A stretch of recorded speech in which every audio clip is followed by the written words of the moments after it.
കേരളത്തിന്റെ എല്ലാ കണ്ണുകളും ഇപ്പോൾ എറണാകുളം പ്രിൻസിപ്പൽ സെഷൻസ് കോടതിയിലേക്കാണ്. കൊച്ചിയിൽ നടിയെ ആക്രമിച്ച കേസിൽ കുറ്റക്കാരെന്ന് കണ്ടെത്തിയ 6 പ്രതികൾക്കുള്ള ശിക്ഷാവിധിയാണ് ഇന്ന് എറണാകുളം പ്രിൻസിപ്പൽ സെഷൻസ് കോടതി പ്രഖ്യാപിക്കുക. 1 മുതൽ 6 വരെയുള്ള പ്രതികൾ, അതിൽ നടൻ ദിലീപ് 8ാം പ്രതിയായിരുന്നു ഈ കേസിൽ. ദിലീപിനെ വെറുതെ വിട്ടിരുന്നു. Pulsar Suni, Martin Antony, B Manikandan, V P Vijeesh, H Saleem, Pradeep എന്നിവരാണ് 1 മുതൽ 6 വരെയുള്ള പ്രതികൾ. ഇവരെ വിയൂർ സെൻട്രൽ ജയിലിൽ നിന്ന് അല്പം മുമ്പ് എറണാകുളത്തെ കോർട്ട് കോംപ്ലക്സിലുള്ള പ്രിൻസിപ്പൽ സെഷൻസ് കോടതിയിൽ എത്തിച്ചിരുന്നു. ഇവർക്കുള്ള ശിക്ഷയാണ് ഇന്ന് കോടതി പ്രഖ്യാപിക്കുക. ആ ശിക്ഷ പ്രഖ്യാപിക്കുന്നതിന് മുമ്പ് പ്രതികൾക്ക് പറയാനുള്ള കാര്യം, പ്രതികളുടെ അഭിഭാഷകരുടെ വാദം കോടതി കേൾക്കും. അതിനുശേഷമായിരിക്കും ശിക്ഷ പ്രഖ്യാപിക്കുക. ആദ്യം ഇന്ന് ലിസ്റ്റ് ചെയ്തിട്ടുള്ള കേസുകളാണ് ഇപ്പോൾ എറണാകുളം പ്രിൻസിപ്പൽ സെഷൻസ് കോടതി പരിഗണിക്കുന്നത്. അടിയന്തിരമായി ഈ കേസ് പരിഗണിക്കേണ്ടതില്ല എന്ന ഒരു തീരുമാനമാണ് എറണാകുളം പ്രിൻസിപ്പൽ സെഷൻസ് കോടതിക്കുള്ളത്. അതിൻ്റെ അടിസ്ഥാനത്തിൽ ഇപ്പോൾ ലിസ്റ്റ് ചെയ്തിട്ടുള്ള കേസുകളാണ് പരിഗണിക്കുന്നത്. 1 മുതൽ 6 പ്രതികളെയും കോടതിയിലേക്ക് പോലീസ് എത്തിച്ചിട്ടുണ്ട്. 3 പ്രധാന കാര്യങ്ങളാണ് ഇന്ന് എറണാകുളം പ്രിൻസിപ്പൽ സെഷൻസ് കോടതിയിൽ നിന്ന് വരിക. ഒന്ന്, ഈ പ്രതികൾക്കുള്ള 1 മുതൽ 6 വരെയുള്ള പ്രതികൾക്ക്, പൾസർ സുനി ഉൾപ്പെടെയുള്ള 6 പ്രതികൾക്കുള്ള ശിക്ഷ എന്തായിരിക്കും എന്ന കാര്യം അത് എറണാകുളം പ്രിൻസിപ്പൽ സെഷൻസ് കോടതി പ്രഖ്യാപിക്കും. മറ്റൊന്ന്, ദിലീപിനെ വെറുതെ വിട്ട സാഹചര്യം എന്താണ്? നടൻ ദിലീപിനെതിരെ തെളിവുകൾ ഉണ്ടായിരുന്നോ, അല്ലെങ്കിൽ നടൻ ദിലീപിനെതിരെ തെളിവുകൾ ഇല്ലെന്നതിൻ്റെ അടിസ്ഥാനത്തിലാണോ കോടതി വെറുതെ വിട്ടത്, അതോ പ്രോസിക്യൂഷൻ ദിലീപ് കുറ്റക്കാരനെന്ന് തെളിയിക്കുന്നതിൽ പരാജയപ്പെട്ടതുകൊണ്ടാണോ എന്നത് വ്യക്തമാവുക ഇന്ന് ഈ വിധിപ്പകർപ്പ് പുറത്തു വന്നതിന് ശേഷമായിരിക്കും.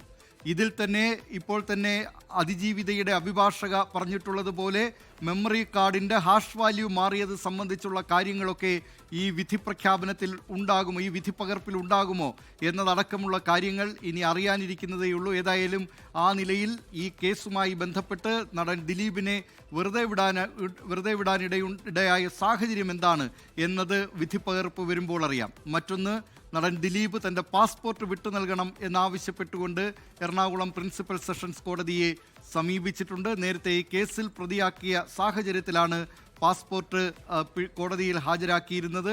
ഇപ്പോൾ ആ പാസ്പോർട്ട് വിട്ടുകിട്ടണം എന്നാണ് ദിലീപ് ആവശ്യപ്പെട്ടിരിക്കുന്നത്.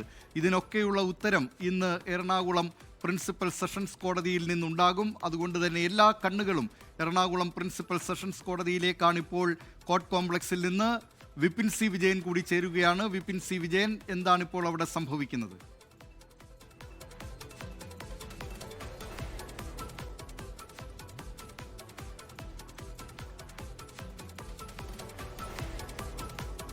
ഇപ്പോൾ എറണാകുളം പ്രിൻസിപ്പൽ സെഷൻസ് കോടതിയിലേക്കാണ് എല്ലാ കണ്ണുകളും. നടിയെ ആക്രമിച്ച കേസിൽ കുറ്റക്കാരെന്ന് കണ്ടെത്തിയ 6 പ്രതികൾക്കുള്ള ശിക്ഷാവിധി ഇന്നാണ്.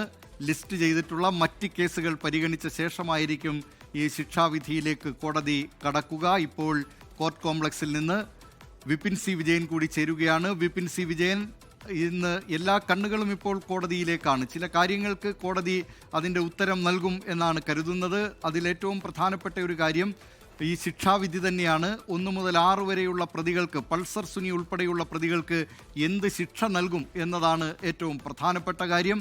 മറ്റൊന്ന്, നടൻ ദിലീപിനെ വെറുതെ വിടാനിടയുണ്ടായ സാഹചര്യം എന്താണ് എന്നത് കോടതിയുടെ ഈ ഉത്തരവിൽ, അതിൻ്റെ വിധിപ്പകർപ്പിൽ അതിലൂടെ അറിയാൻ കഴിയും എന്നതാണ് മറ്റൊരു കാര്യം.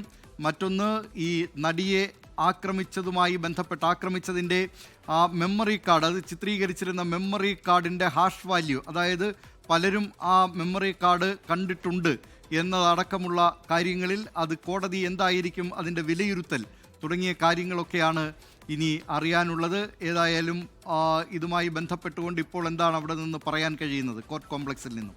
വിപിൻ. ദിലീപ് കുമാർ, ഈ കേസ് എടുക്കുന്നത് വൈകും എന്നുള്ളതാണ് നിലവിലുള്ള ഒരു തീരുമാനം. അതുകൊണ്ട് തന്നെ സ്വാഭാവികമായിട്ടും ഇപ്പോൾ ഈ കേസ് പരിഗണിച്ചിട്ടില്ല. അപ്പോൾ പരിഗണിച്ച ശേഷമായിരിക്കും ആദ്യം ഈ വാദം കേൾക്കുക. വാദം കേട്ടതിന് ശേഷമായിരിക്കും ശിക്ഷാവിധി ഉണ്ടാവുക. ഈ മെമ്മറി കാർഡിന്റെ ഹാഷ് വാല്യൂവുമായി ബന്ധപ്പെട്ടിട്ടുള്ള കാര്യങ്ങൾ, അതിലൊരു വ്യക്തത ഈ ഒരു വിധിപ്പകർപ്പിൽ ഉണ്ടാകുമെന്നുള്ളതാണ് പ്രതീക്ഷിക്കുന്നത്.